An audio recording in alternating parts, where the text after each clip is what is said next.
పాత్రిక మిత్రులకి, మీడియా సోదరులకి, ఇక్కడికి వచ్చిన అతిథులందరికీ నమస్కారం. వేదిక మీద ఉన్న నా మిత్రుడు శ్రీకాంత్, అంటే మిత్రుడు కాదు, మేము చెన్నై నుంచి బ్యాచిలర్స్గా కంటిన్యూ అవుతూ తర్వాత నన్ను అన్న అని పిలిచేది.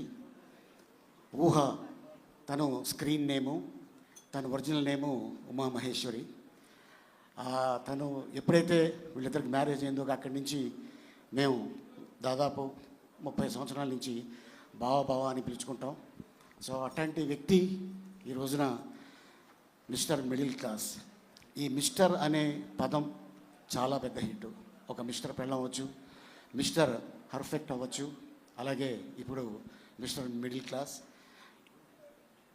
ఇండస్ట్రీలో ఎంతమంది మిడిల్ క్లాస్ ఉందో నాకు తెలియదు, కానీ ఈ వేది సాక్షిగా చెప్తా, నేను కూడా ఒక మిడిల్ క్లాసే. ఆ మిడిల్ క్లాస్ నుంచి వచ్చే ఇండస్ట్రీలో ఇంత గొప్పవాడిని అయ్యాను.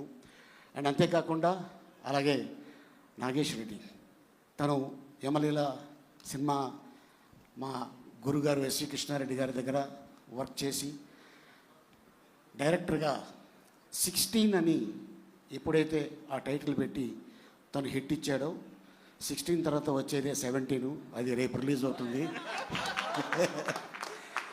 17th రోజున 7 దాంట్లో ఉంది కాబట్టి మనం ముద్దుగా స్వామిని పిలుచుకుంటాం, ఏడుకొండల స్వామి.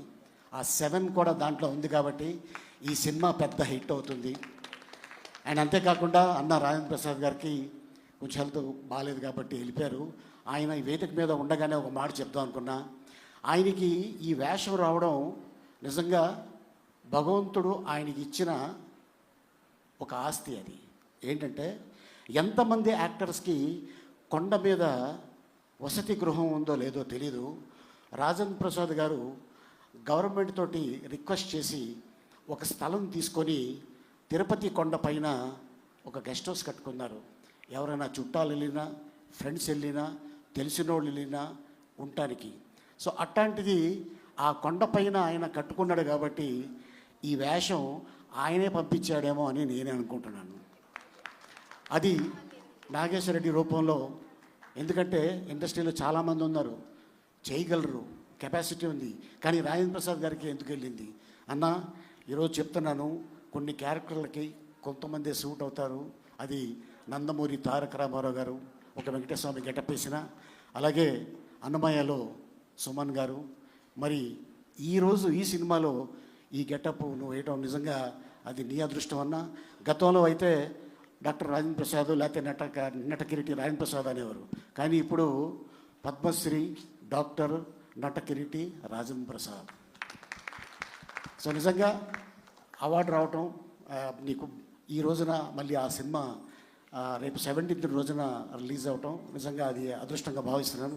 అలాగే నాగేష్ రెడ్డి తోటి దాదాపు ఒక 6 సినిమాలు నేను తన డైరెక్షన్లో యాక్ట్ చేసి ఉంటాను. అండ్ అలాగే లయ ఈ రోజున తను కర్ణాటకలో ఎక్కడో షూటింగ్ చేస్తుంది. అయినా కూడా తను ఎంత అద్భుతంగా చేసిందంటే అసలు చాలా అద్భుతంగా చేసింది.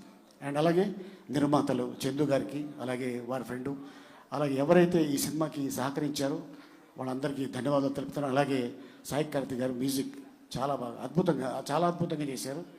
అండ్ అలాగే మా అంజీ కెమెరామెన్, ఇక తను ఏ విధంగా చేస్తే బాగుంటుంది అని తను ఈ సినిమాలో చేయడం జరిగింది. అలాగే అశోక్ అన్న, అలాగే చిట్టి, ధనరాజ్, కరుణ, ఇక చాలామంది ఈ సినిమాలో, రఘుబాబు అన్న. నేను దీంట్లో డాక్టర్ వేషం నాకు ఇచ్చి ఉన్నారు. ఈ సినిమాలో కథ అనేది చాలా అద్భుతం. ఒక మిడిల్ క్లాసు ఒక మనిషి ఎంతసేపు భగవంతుడిని తరిస్తూ ఉంటాడు. అంటే నన్ను నమ్ముకున్నాడు కాబట్టి వీడికి నేను ఏం చేయగలను అనే ఒక అద్భుతమైన ఒక పాయింట్ తీసుకొని నాగేష్ రెడ్డి ఈ రోజున ఇంత అద్భుతమైన సినిమా చేయడం నిజంగా చాలా ఆనందంగా ఉంది. డెఫినెట్గా ఇది ప్రజలు ఆదరిస్తారు. అండ్ డెఫినెట్గా ఇట్లాంటి ఈ సినిమా పెద్ద హిట్ అయ్యి నాగేష్ రెడ్డి మళ్ళీ పూర్వ వైభవం రావాలి, నిర్మాతలకి మంచి డబ్బు రావాలి. దయచేసి థియేటర్లో ఈ సినిమా చూడండి. Thank you so much. God bless you. Thank you sir, thank you very much. So ఇప్పుడు స్క్రీన్ పైన